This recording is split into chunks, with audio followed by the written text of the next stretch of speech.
A paz do Senhor Jesus, estamos iniciando mais um Instantes Finais, a sua aula de escatologia no seu lar, e eu quero agradecer primeiro ao nosso bom Deus pelo privilégio de estarmos juntos mais uma vez, para juntos estudarmos as profecias bíblicas, juntos crescermos na graça e no conhecimento do nosso Senhor e Salvador Jesus Cristo. Eu quero também fazer um agradecimento aqui muito especial ao nosso pastor presidente, o pastor Ailton José Alves, bem como a toda a equipe da Rede Brasil de Comunicação, por essa oportunidade de poder usar esse veículo, esse canal de comunicação através da TV, através das redes sociais, para que possamos juntos aprender mais sobre o conteúdo profético das Sagradas Escrituras. E agradeço também a você, que é um telespectador assíduo dos Instantes Finais, por sua audiência. Obrigado a você que tem divulgado o nosso programa, a você que tem compartilhado aí nas suas redes sociais. Que Deus te abençoe. Que as bênçãos de Deus continuem sendo derramadas sobre a sua vida, sobre a sua família. Obrigado por entrar mais uma vez no seu lar e seja muito bem-vindo aos Instantes Finais. Eu quero agradecer também aos nossos queridos telespectadores e aos nossos internautas que têm enviado a sua mensagem para nós através das redes sociais. Diariamente, nós temos recebido dezenas de mensagens pelo Facebook, pelo Instagram e principalmente pelo WhatsApp do programa, que é o 994661010. E eu gostaria de deixar bem claro que não é só a minha pessoa, mas esse agradecimento é em nome de toda a equipe da Rede Brasil e com exclusividade a equipe que coopera aqui conosco nos Instantes Finais. E nós nos sentimos felizes em receber a sua mensagem, tanto aquelas mensagens de incentivo, de elogio, mas também as críticas que são construtivas, né? E como nós dizemos sempre aqui no programa, a honra e a glória para o Senhor Jesus. E como disse Paulo, né, escrevendo aos Romanos, capítulo 11, né, versículo 36, porque dele, por ele e para ele são todas as coisas, glória, pois, a ele eternamente. Amém. Mas, permita-me também dizer que a alegria também é nossa. A glória é para ele, mas a alegria também é para nós. Muito bem, como é do seu conhecimento, nós estamos estudando sobre a infalibilidade das profecias bíblicas, e eu posso dizer, olha, se hoje fosse o último programa dessa temporada, não é. Mas se fosse, eu posso dizer que nós já estaríamos aí satisfeitos, eu posso dizer que nós já estaríamos aí já conscientes de que as profecias bíblicas, elas são infalíveis, elas não falham. E se Deus permitir, né, nós vamos estudar muitas outras profecias, você sabe disso, nós estamos selecionando as principais profecias. Nós não estamos estudando a Bíblia versículo por versículo, mas estamos selecionando aquelas profecias que nós consideramos mais importantes e estamos extraindo, né, algumas lições para as nossas vidas. Eu já disse aqui, mas é uma oportunidade que Deus está nos dando de podermos conhecer mais das histórias bíblicas. Se você é um telespectador assíduo, você sabe disso, né?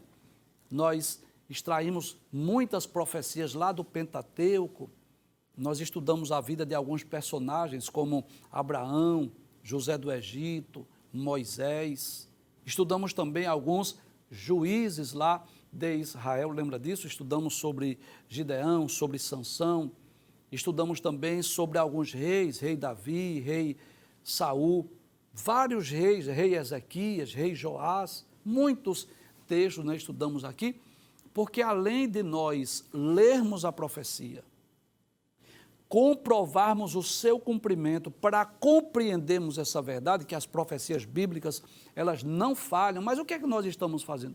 Nós estamos extraindo lições para as nossas vidas. O que é que nós podemos aplicar às nossas vidas? Como falamos aqui sempre, né?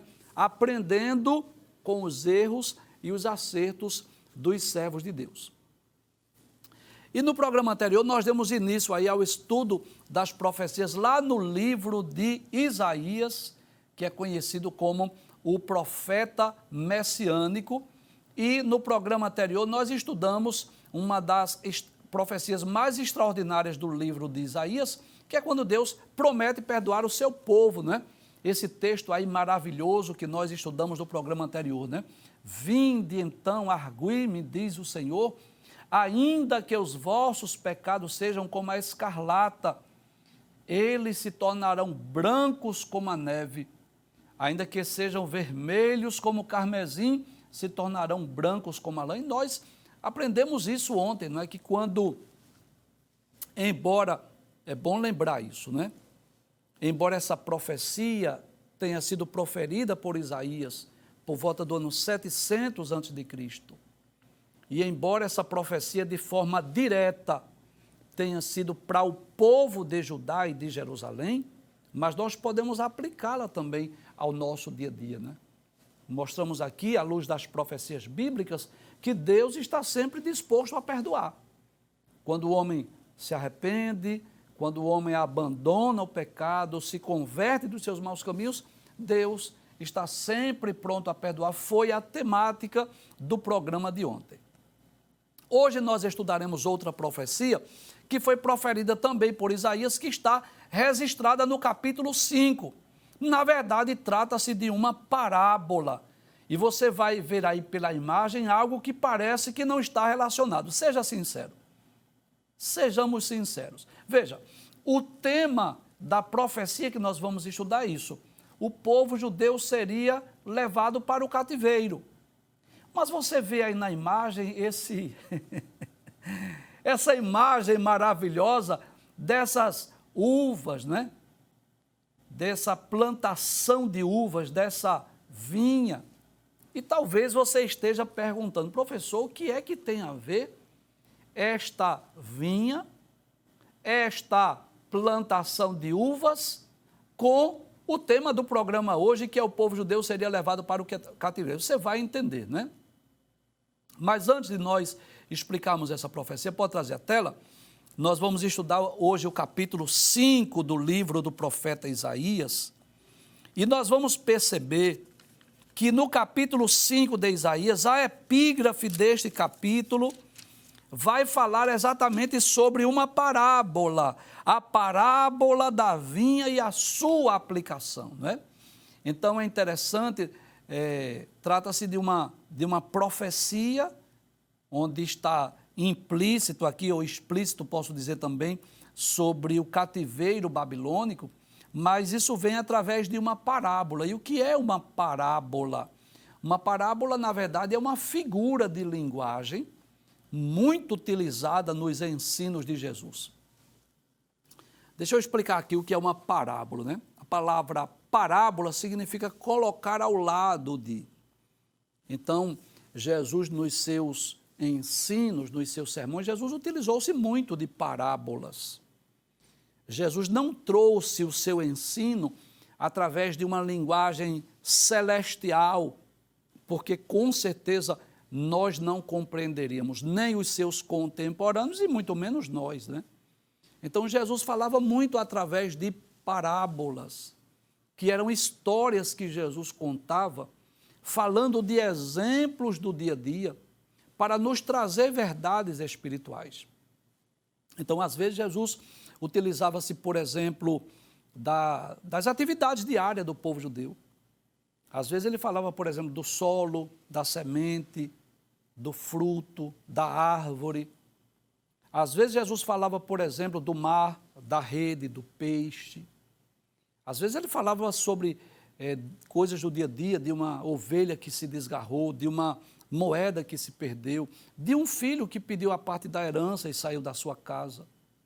E através destas parábolas, posso dizer, dessas histórias contadas, proferidas por Jesus, ele trazia para nós, né, a princípio para os seus contemporâneos, mas posso dizer que também para nós, né, ele trazia as verdades espirituais. Por exemplo, aquele capítulo 15 do Evangelho escrito por Lucas, onde Jesus conta aquela parábola da ovelha perdida, da dracma perdida e do filho pródigo. Aquela parábola foi proferida porque Jesus estava recebendo, conversando com pecadores e com os publicanos, que eram os coletores de impostos, e os escribas e fariseus começaram a murmurar, dizendo assim: este recebe publicanos e pecadores. E Jesus conta estas parábolas para ensinar sobre o amor de Deus pelos perdidos, o amor de Deus pelos pecadores. E em vez de Jesus usar uma linguagem celestial, ele usa os exemplos do dia a dia. Mais ou menos assim.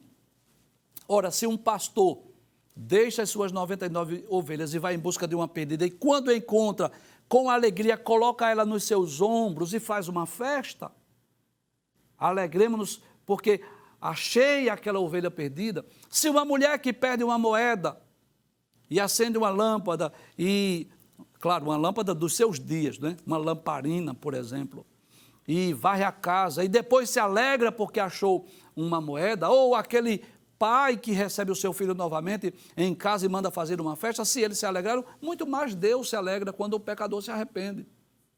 Mas é bom lembrarmos isso, que as parábolas não estão só nos ensinos de Jesus. As parábolas não estão presentes apenas no Novo Testamento. As parábolas também estão presentes no Antigo Testamento. Claro, com menor intensidade, né? Há muito mais parábolas nos ensinos de Jesus do que no Antigo Testamento. Mas nós encontramos algumas. E essa do capítulo 5, na verdade, é uma profecia através de uma parábola. Deus, para denunciar os pecados de Judá e de Jerusalém, faz uso de uma comparação, de uma história, posso dizer assim, de uma pessoa que tinha uma vinha, que tinha tudo para dar certo e deu errado.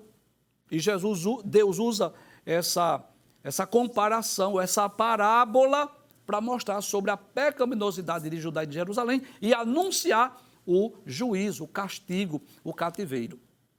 Então, no programa anterior, nós falamos sobre o Deus que está pronto a perdoar. Hoje a temática é o Deus que também corrige quando o ser humano não se arrepende. Ontem nós vimos, Deus está pronto a perdoar. Hoje essa é a temática de hoje. Se não se arrepender, então o juízo será inevitável. Vamos abrir a Bíblia, ou se você não tem uma Bíblia, você pode ver aí também, a equipe de arte colocou aí o texto na tela, inclusive com algumas imagens, para que você possa compreender melhor o texto bíblico, né? Então a profecia que vamos estudar é: o povo judeu seria levado para o cativeiro, e está no capítulo 5 lá do livro de Isaías. Esse capítulo, na verdade, ele tem 30 versículos, não vamos estudar todos os 30 versículos. Nós selecionamos alguns, selecionamos aí os versículos 1 a 7 e o versículo de número 13, que fala sobre esse castigo divino através do cativeiro babilônico. Pode abrir a tela, por gentileza. Isaías diz assim: agora cantarei ao meu amado o cântico do meu querido a respeito da sua vinha. Primeiro, é bom lembrar que o amado de Isaías é o próprio Deus. Ele está se referindo ao seu Deus, ao seu Senhor, aquele que é criador, aquele que é soberano. De forma alguma devemos pensar aí que Isaías estava falando de outro ser humano, de forma alguma. Ele está falando de Deus, inclusive o contexto vai contar isso claramente, não é? Nós vamos entender isso claramente. Pode voltar o texto mais uma vez. Agora cantarei ao meu amado o cântico do meu querido a respeito da sua vinha. Ele diz: o meu amado tem uma vinha em um outeiro fértil. Então, nós vamos aí já fazer algumas aplicações. Primeiro, nós já vamos fazer algumas explicações. Primeiro, quem é que está falando? Isaías. Quando ele diz: agora cantarei ao meu amado, palavras de Isaías. Quem é este amado? É Deus. E ele vai dizer que esse amado tem uma vinha, o meu amado tem uma vinha em um outeiro fértil. Então, quem é essa vinha? Com certeza essa vinha é a nação de Israel. de forma mais específica, eu posso dizer que essa vinha, ela representa Judá e Jerusalém. Professor, por que o senhor diz isso? Porque Isaías foi levantado por Deus de forma mais específica para falar para o reino do sul. Então, eu posso dizer que essa vinha, na verdade, em certo aspecto, é toda a nação de Israel, as 12 tribos, mas posso também falar que de forma mais específica, pela profecia que vamos estudar hoje, que é acerca do cativeiro babilônico, nós vamos ver que ela se aplica de forma mais específica ao reino do sul. Então Deus tem uma vinha, de forma simbólica. E qual é esta vinha? Não é uma plantação de uva, não, essa vinha é uma nação. É o povo de Judá, é o povo de Jerusalém. E detalhes, onde estava essa vinha? Primeiro, essa vinha estava no outeiro fértil. O que é um outeiro? É uma espécie de um monte, onde havia uma terra fértil, uma terra propícia.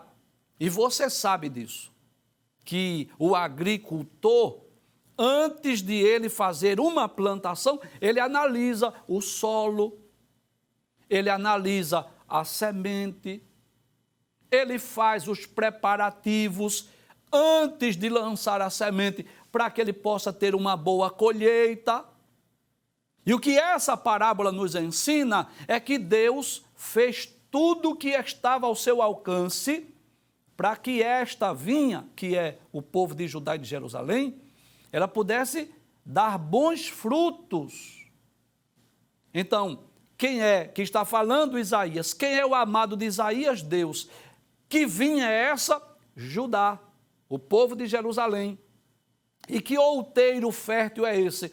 A terra de Canaã, a terra que mana leite e mel. Então eu posso dizer que tinha tudo para dar certo, não é?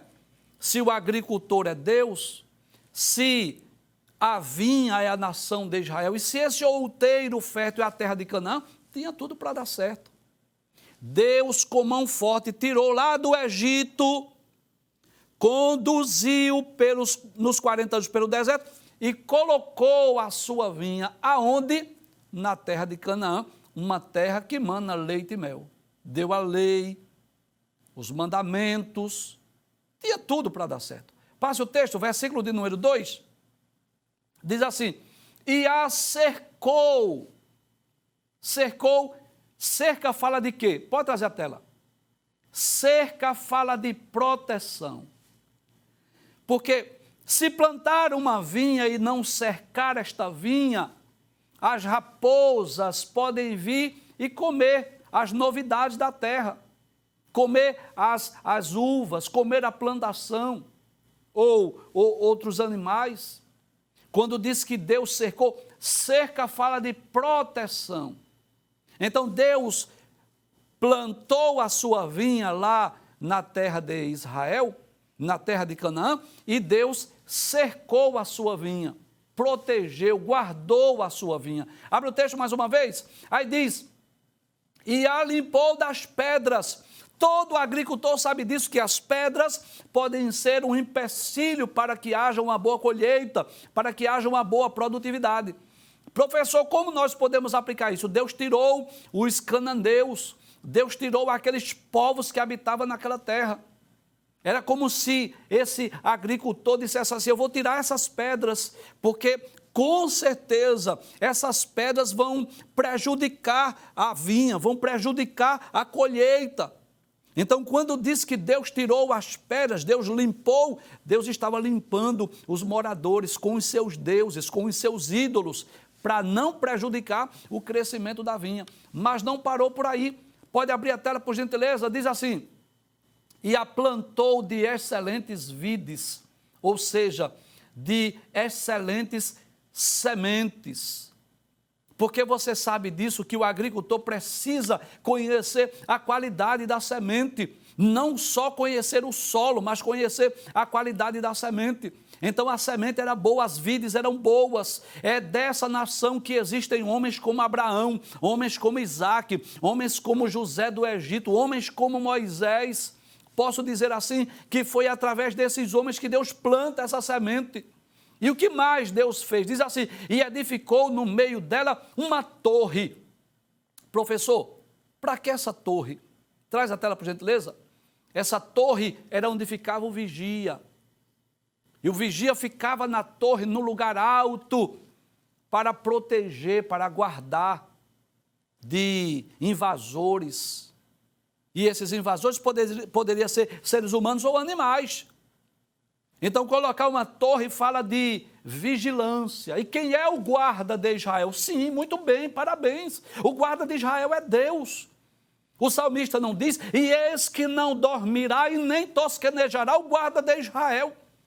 Não existe guarda maior, melhor ou mais eficiente do que Deus, porque os demais guardas estão sujeitos a dormir, a cochilar, a vacilar. Deus não dorme e não cochila, Deus não tosqueneja. Então Deus colocou uma torre, pode abrir a tela por gentileza? E também construiu nela um lagar. Professor, o que é o lagar? Você sabe que o lagar é exatamente aquele lugar onde se espreme as uvas para fazer o suco, para fazer o vinho. Você sabe disso. Que o vinho faz parte da cultura judaica. Desde os tempos bíblicos era comum os judeus tomarem o vinho, o suco da uva. E quando diz que Deus... Ele colocou nela lá, abre o texto mais uma vez, um lagar, não é? E também construiu nela um lagar. Era porque Deus estava esperando que dessas boas uvas, dessas boas plantações, desses bons cachos de uva, tivesse um bom suco. E esperava que desse uvas boas, mas de uvas bravas. Traz a tela, por favor. Uvas amargas. Uvas amargosas, que não dão um bom vinho, um bom suco. Detalhes, o agricultor que é Deus fez tudo que estava ao seu alcance. O outeiro era fértil, as vides eram boas, colocou cerca, tirou pedra, colocou ali uma torre e fez mais um lagar. Como que diz assim, quando a uva estiver boa, já está aqui pronto o lagar para espremer. E o que é que esse agricultor esperava? Uvas boas. O que é que ele esperava? Bons frutos. Mas qual foi o fruto que essa vinha produziu? Uvas amargas. Sem dúvida, esse texto fala da nação de Israel. Esse povo tão privilegiado. Nenhuma nação teve tantos privilégios quanto a nação de Israel. Deus revelou-se de forma maravilhosa. Ontem falamos um pouco aqui sobre as muitas formas pelas quais Deus revelou através de milagres, mas não foi só através de milagres. Através dessa nação, Deus se revelou através dos profetas, Deus se revelou através de teofanias, Deus deu a lei, Deus deu os mandamentos. Eles tinham tudo para dar certo, mas infelizmente, o texto diz que eles produziram uvas amargas, uvas bravas. Eles deram maus frutos. Sabe por quê? Porque Deus não interfere no livre arbítrio humano. Deus não interfere. Deus respeita as decisões humanas. Você pode observar isso na vida de algumas famílias, em que às vezes o pai é cristão, a mãe é cristã, são boas pessoas, educam os seus filhos, criam na igreja, orientam, ensinam a palavra de Deus, mas às vezes acontece isso. Às vezes o filho, ao atingir a maioridade, vão por maus caminhos, por práticas más, e às vezes acabam presos, às vezes são assassinados, às vezes acabam se envolvendo com violência nas ruas. É assim ou não? A culpa não está nos pais. Os pais orientaram, ensinaram, mostraram um bom caminho, conduziram a igreja, educaram no caminho do Senhor, mas os filhos tomaram esse rumo. E às vezes os pais ficam perguntando, Deus, por que isso aconteceu? Eu vou responder. É porque Deus respeita o livre-arbítrio.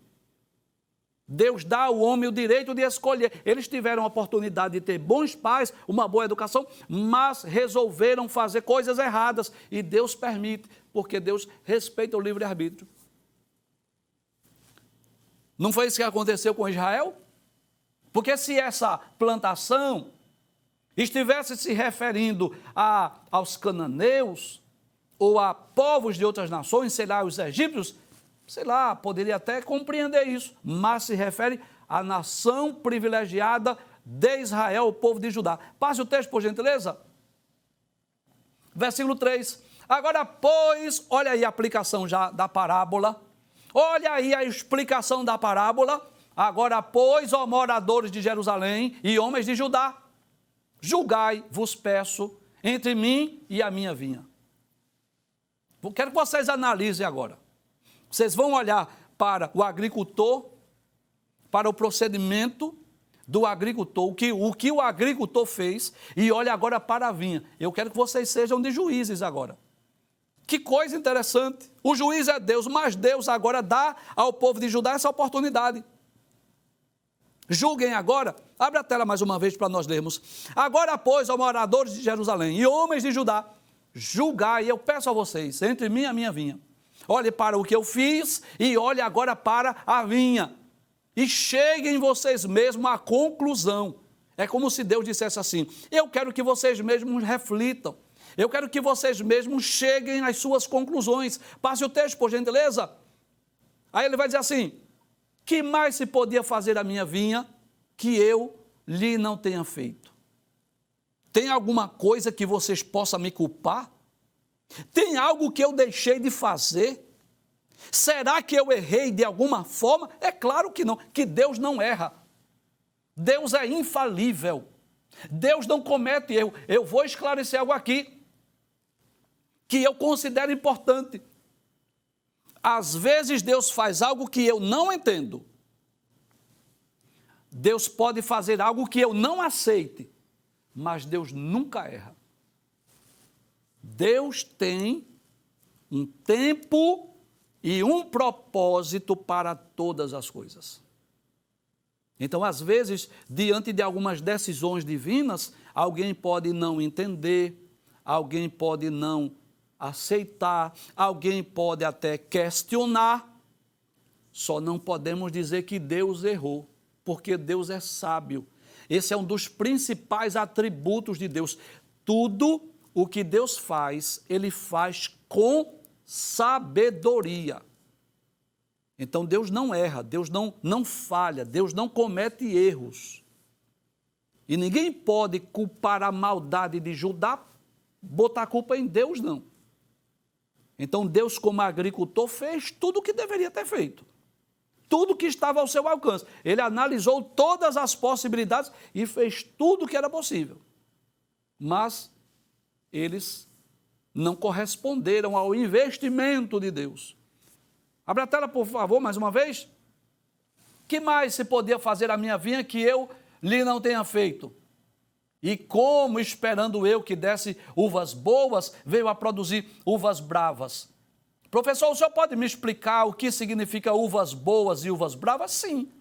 Uvas boas, bons frutos, obediência, justiça, guardar os seus mandamentos, guardar a sua lei, obedecer à palavra de Deus, adorar única e exclusivamente ao Deus verdadeiro, ser justo nos seus negócios, ajudar o órfão, a viúva, não fazer opressão, não cometer injustiças sociais. Professor, e o que é uvas amargas, uvas bravas?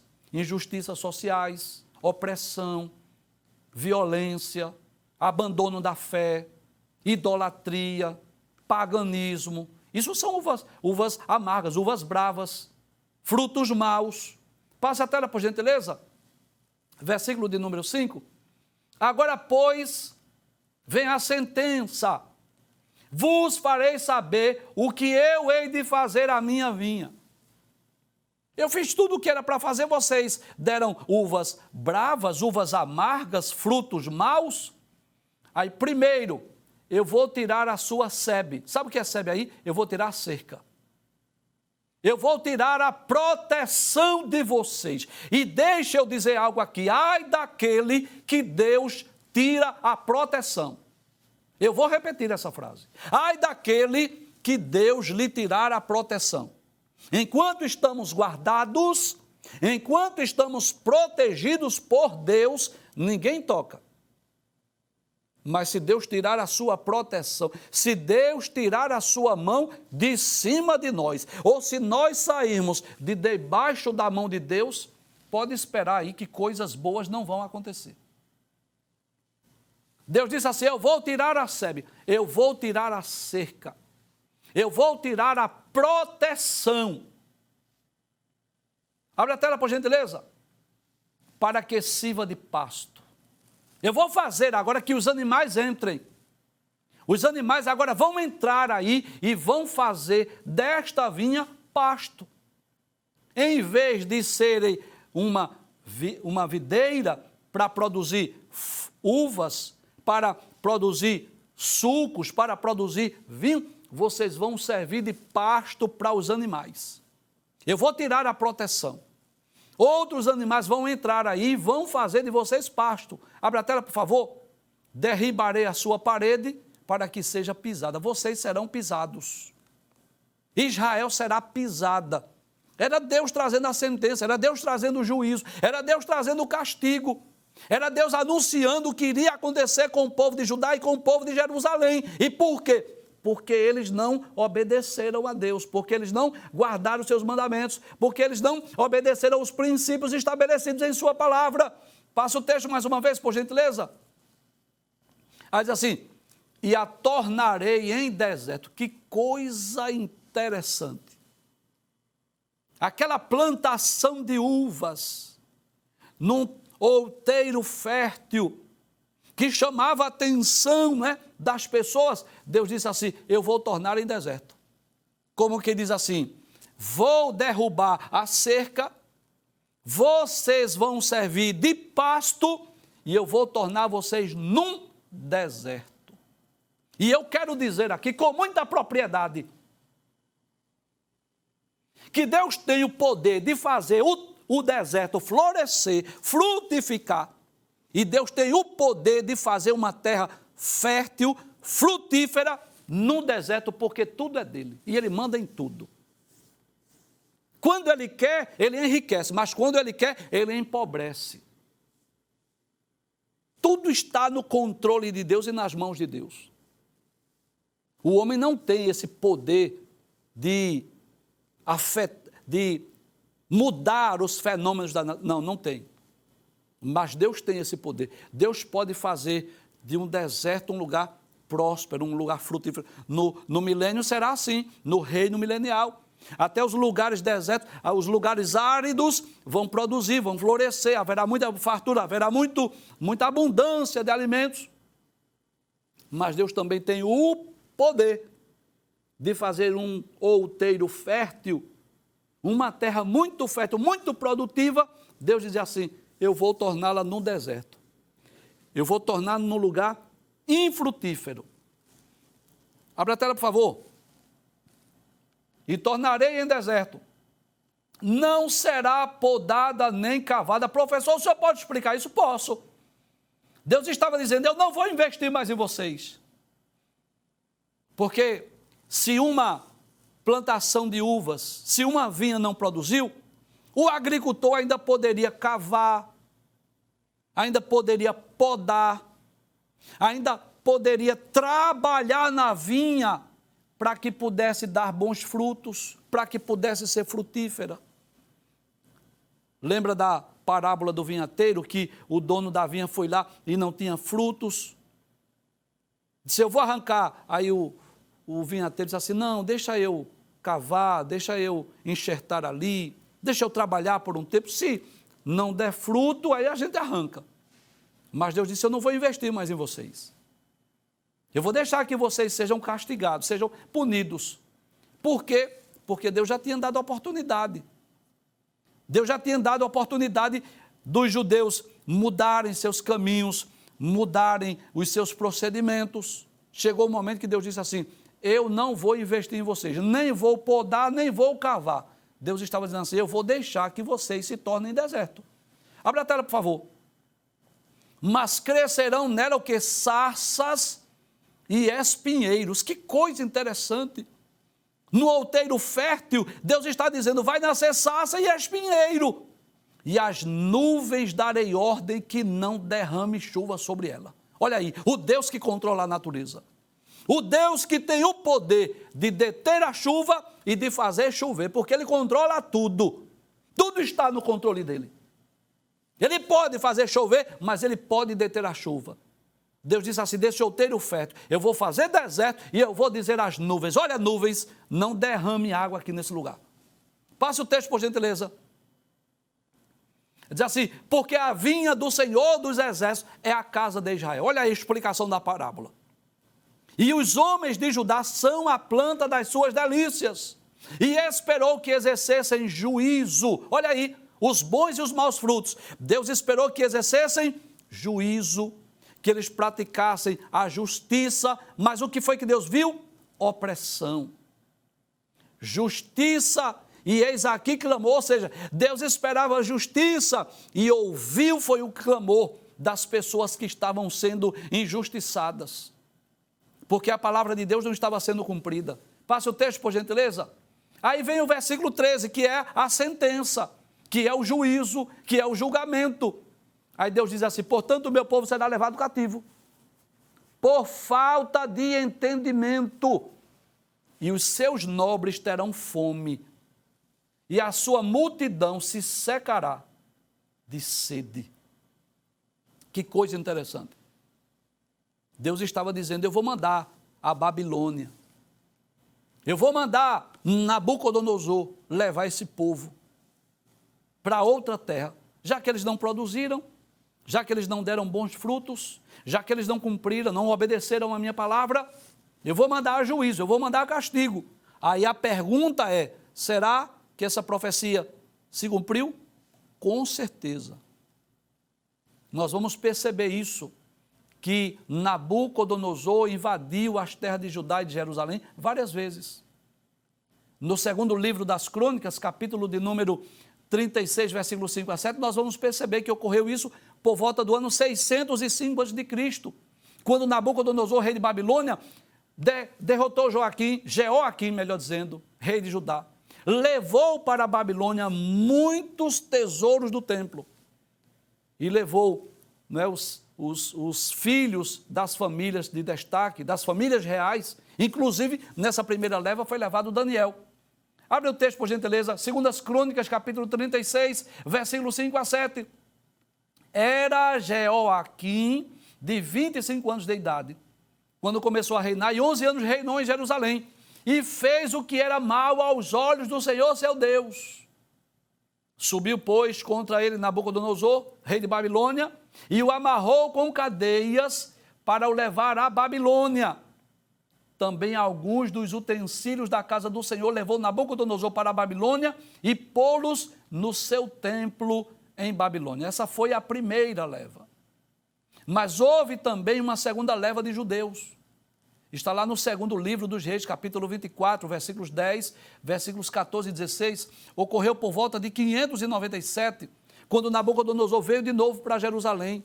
Levou os demais tesouros, também o rei Joaquim e 10.000 judeus. Dessa segunda leva foram 10.000 judeus. Dentre eles estavam ali também nobres, oficiais, homens de destaques que foram levados para o cativeiro babilônico. E entre esses cativos estava também o profeta Ezequiel. Na primeira leva, Daniel, Sadraque, Mesaque, Abednego. Na segunda leva, o profeta Ezequiel.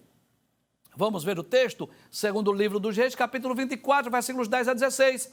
Naquele tempo subiram os servos de Nabucodonosor, rei de Babilônia, e a Jerusalém, a cidade foi cercada, e transportou a toda a Jerusalém, como também todos os príncipes e todos os homens valorosos, 10.000 presos.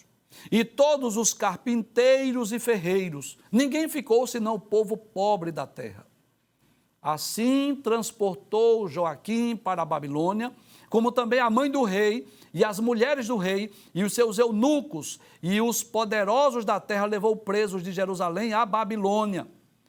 E todos os homens valentes, até 7.000, e carpinteiros e ferreiros, até 1.000, todos eles destros na guerra.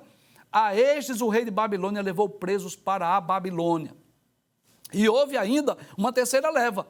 Está lá no segundo livro dos Reis, capítulo 25, versículos 8 a 12, que ocorreu por volta de 586 antes de Cristo, né, quando os babilônicos reapareceram em Jerusalém, incendiaram a cidade, derrubaram as suas muralhas, vazaram os olhos do rei Zedequias e o levaram acorrentado para a Babilônia, junto com outros 832 cativos.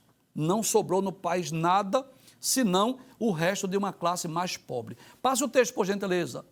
E no 5º mês, no 7º dia do mês, este era o ano 19º de Nabucodonosor, rei de Babilônia, veio Nebuzaradã, capitão da guarda, servo do rei de Babilônia, a Jerusalém, e queimou a casa do Senhor e a casa do rei, como também todas as casas de Jerusalém, todas as casas dos grandes igualmente queimou, e todo o exército dos caldeus que estava com o capitão da guarda derrubou os muros em redor de Jerusalém. E o mais do povo que deixaram ficar na cidade, e os rebeldes que se renderam ao rei de Babilônia, e o mais da multidão, Nebuzaradão, capitão da guarda, levou presos. Finalmente, versículo 12, porém, dos mais pobres da terra deixou o capitão da guarda ficar, alguns para vinhateiros e para lavradores. Então, o que é que nós podemos aprender é as consequências dos pecados de Judá e de Jerusalém. Tinham tudo para dar certo, para produzir bons frutos, mas infelizmente eles pecaram, cometeram injustiças, abandonaram o culto a Deus, a Jeová, tornaram-se pagãos idólatras e inevitavelmente o juízo de Deus veio sobre eles e eles foram levados cativos para a Babilônia, como nós podemos ver. Esta é mais uma das centenas de profecias bíblicas que provam que as profecias bíblicas são infalíveis.